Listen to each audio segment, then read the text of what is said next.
report.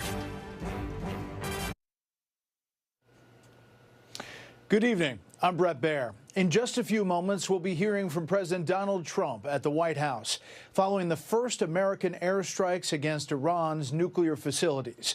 The president announcing on social media about 2 hours ago that the U.S. military hit 3 sites inside Iran.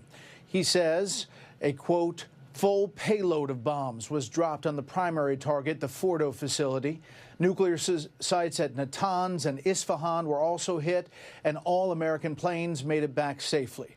The U.S. used 6 bunker buster bombs and 30 Tomahawk missiles in this attack from B-2 bombers and from U.S. submarines. These airstrikes came after a week of Israeli attacks on Iran's nuclear facilities. The president originally said he'd make a decision whether to join the campaign within the next 2 weeks. He said he had to say that for operational security, and 2 days is within 2 weeks. The president writing on Truth Social, quote, Iran must now agree to end this war. But Iran has shown no sign of backing down or ending its retaliatory strikes against Israel. And Iran's supreme leader warned the U.S. that joining Israel would, quote, result in irreparable damage for both of them. At the same time, the president could be hoping America's participation in the conflict will prompt a new diplomatic push. As you look at Cross Hall, he ended his social media post announcing that the strikes with a simple message, now is the time for peace. That said, we expect to hear a warning from President Trump if any U.S. citizen, bases, or facilities are targeted by the Iranians. All bets are off, and basically the U.S. could increase its strikes inside Iran. These attacks come as you see President Trump walking down Cross Hall in the White House as Israel has continued the back and forth, and Iran has fired missiles, rockets, and drones onto Israel. Again, the President of the United States. A short time ago, the U.S. military carried out massive precision strikes on the 3 key nuclear facilities in the Iranian regime, Fordo, Natanz, and Isfahan.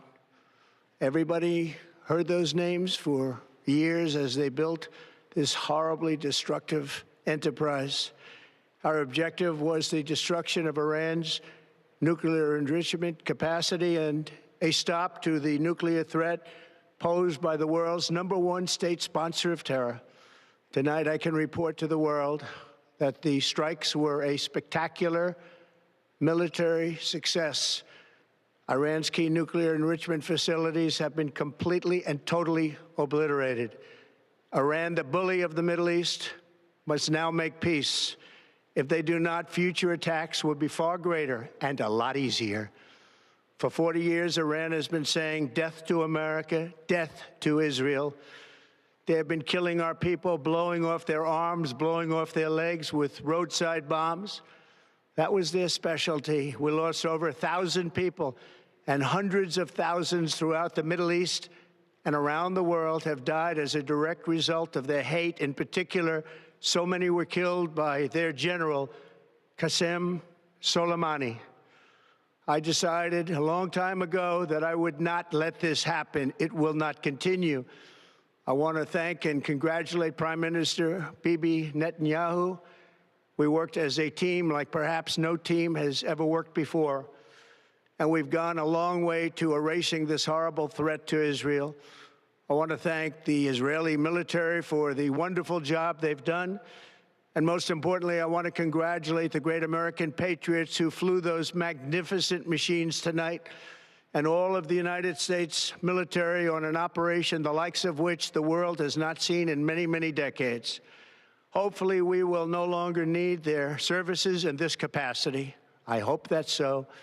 I also want to congratulate the chairman of the Joint Chiefs of Staff, General Dan Razencane, spectacular general, and all of the brilliant military minds involved in this attack.